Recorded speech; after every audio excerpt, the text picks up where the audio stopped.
So if you have to copy and paste contents, then you can easily do so by going into, let's say for example, a web page right here. So I have a web page of Google Slides. So what I can do is I can select a bunch of text. I can press Ctrl C, or I can right click and click on copy. And then I can go back into Google Slide, come up over here, press Ctrl V right here, or I can right click and click on paste right here.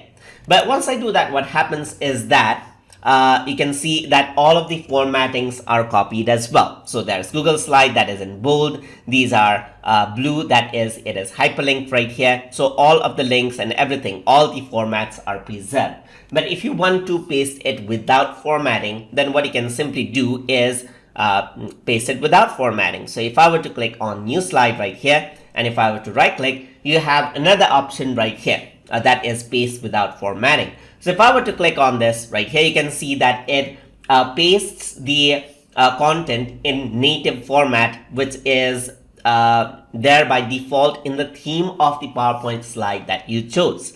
So you can go around over here, you can press Ctrl Shift V as well. So let me just select all, Ctrl Shift V, and then it does the same thing as well. And that is how you can copy and paste without formatting inside of Google Slides. So hope you guys learned something as always. And as always, please like, comment, share, and subscribe.